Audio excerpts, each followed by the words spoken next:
Hello everyone, good morning. How are you today? I hope you all always in a good condition. So after we have talked about causative, today on this video we will have some discussion about direct speech and indirect speech.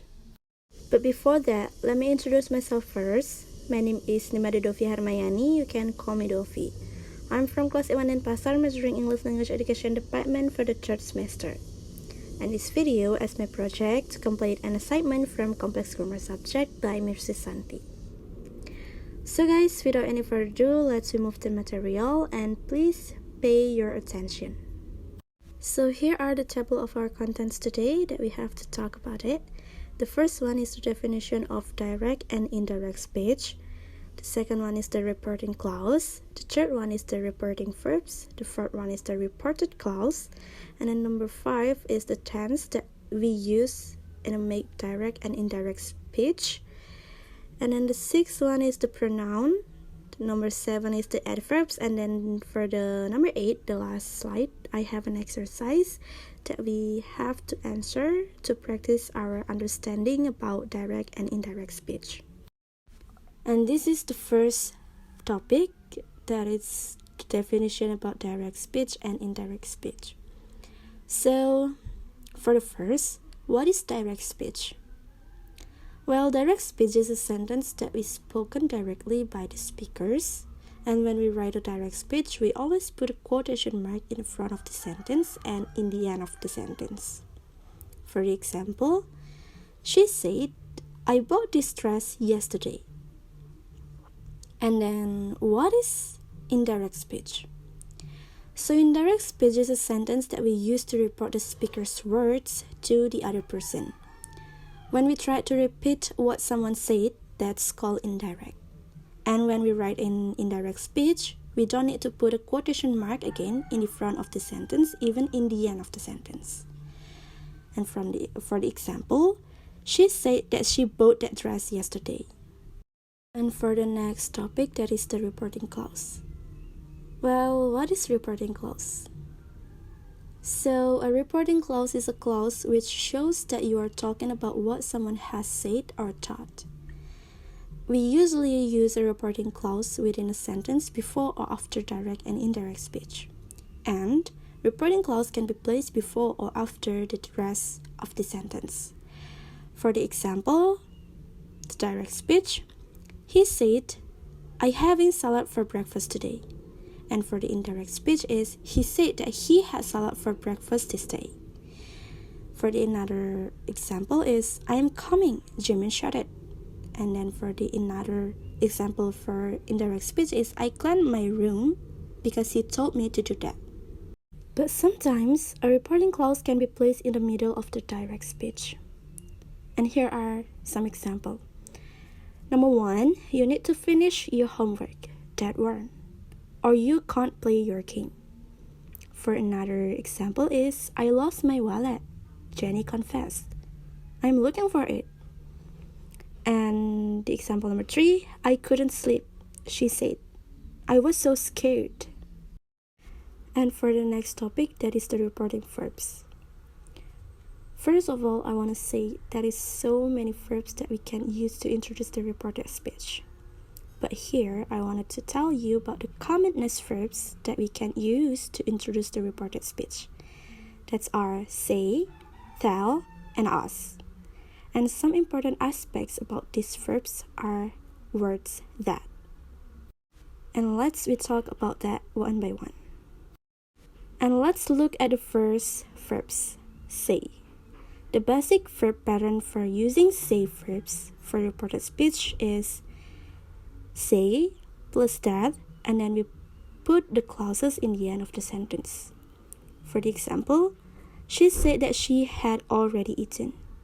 And the direct speech for this sentence is, "I've already eaten." And on the other hand, with verbs tell, we need to use an object. A person who we tell the information to, and take a look for the patterns. We need tell verbs and then plus someone, that is a person who we will tell the information to, and then we put that, and of course the clause of the sentence. And for the example, I told John that I had seen the new movie. So the direct speech for this sentence is I've seen the new movie. And the last verb is ask. Well, we use ask to report a questions or request. And please take a look at the patterns for questions. We need verbs ask, and then we put a someone as a subject who we will tell the information to, and then we put if or question words, and then of course we put a clause of the sentence. For the example, I asked my boss if I could leave early. And then for the request, we use this pattern. We need the ask verbs plus someone plus to and plus infinitive. For the example, I asked Taehyung to pass me the sugar. The next topic, that is the reported clause. So a reported clause is a subordinated clause that indicates what someone said or thought. A bound clause that reports what someone has said or thought. Bound domain clause that contains a verb of saying or thinking. For the example, she said that she was tired. So she was tired here is the reported clause. And it's same with the another example. Lucy said that she was broken. She was broken here is the reported clause. And for the next topic, that is the tenses that we use as the rules if we need to change the direct speech into the indirect speech. Number 1 is present simple tense and past simple tense. So for the direct speech, we use present simple tense, and then for the indirect speech, we use past simple tense. For the example, I work hard, and then the indirect speech, it's become he said that he worked hard. Number 2 is present continuous and past continuous. So for the direct speech, we use present continuous tense, and then for the indirect speech, we use past continuous tense. For the example, in direct speech, I am working hard. And if we change it into indirect speech, it's become he said that he was working hard. And number 3 is past simple and past perfect. So if we make the direct speech, we use past simple. And for the indirect speech, it changed into past perfect tense. For the example in direct speech is I work hard, and for the indirect speech it's become he said that he had worked hard. Number 4 is past continuous and past perfect continuous. So we use past continuous tense to make an direct speech, and then for indirect speech we use past perfect continuous. And for the example, from direct speech, I was working hard. And if we change it into indirect speech, it becomes he said that he had been worked hard. For number 5 is present perfect and past perfect. So for direct speech, we use present perfect tense, and for the indirect speech, we use past perfect tense. And for the example, from direct speech, I have worked hard. And for the indirect speech, it's become he said that he had worked hard. Number 6 is present perfect continuous and past perfect continuous. So for the direct speech, we use present perfect continuous tense, and for the indirect speech, we use past perfect continuous tense. For the example, from direct speech, I have been working hard, and if we change it into indirect speech, it's become he said that he had been working hard. And for the last tense is future simple tense and conditional. So we use future simple tense for the direct speech and conditional for the indirect speech. For the example, from direct speech, I will work hard. And then if we change it into indirect speech, it becomes he said that he would work hard. And the next topic is the pronoun that we use in direct speech and indirect speech. For the first is the pronoun I. For the example, Lisa said I can't speak English. And if we change it into the indirect speech, the pronoun would change, becomes he or she. So for the example of indirect speech is Lisa said that she can speak English. And for the second one is the pronoun me. For the example, please help me. And if we change it into the indirect speech, the pronoun becomes him or her. So the example is becomes she asked me to help her. The third one is the pronoun we. For the example, Lucas and Mark. We play volleyball. And if we change it into the indirect speech, of course, the pronoun would change. It becomes they. So the example, it becomes Lucas and Mark said that they played volleyball. And the third one is the pronoun us. For the example, Jimin said, these books are for us. And if we change it into indirect speech, the pronoun would change, becomes them. So the example, it becomes Jimin said that the books are for them. The fifth one is the pronoun my. For the example, I lost my wallet.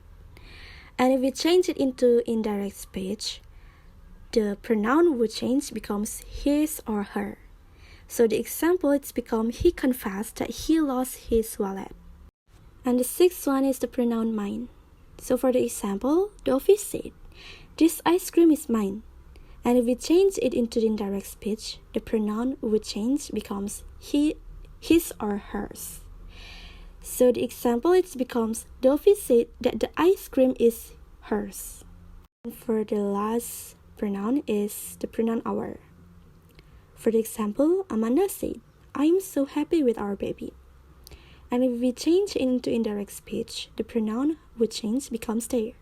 And the example, it becomes Amanda said that she was very happy with their baby. And for the last topic is adverbs. So the adverbs will change if we change the direct speech into an indirect speech. And here I have some example of the adverbs that we can use in direct or indirect speech. As you can see, in the left side, that is the adverbs for the direct speech, and then in the right side is the adverbs for the indirect speech. So now becomes then, yesterday becomes the day before, last night becomes the night before, last week becomes the week before, last Sunday becomes the Sunday before, 2 days ago becomes 2 days before, 5 years ago becomes 5 years before, tomorrow becomes the following day, next week becomes the following week, next month becomes the following month, and next Friday becomes the following Friday. So guys, I think that's all my explanation about direct speech and indirect speech. And as usual guys, I have 10 questions for exercise and practice our understanding about direct and indirect speech. And for that, you need to answer the question. You can choose the best answer and don't worry about your score. You can just enjoy it. And please click the link below to practice. Good luck. Finally, I want to say thank you so much guys for watching my video. I hope you can understand what I said or what I explained on this video. I'm so sorry, maybe my pronunciation is not clear on you because I'm still learning English, but I hope I can improve it soon. And once again, thank you so much for watching my video. Don't forget to like this and see you on the next video. Stay healthy guys. Goodbye.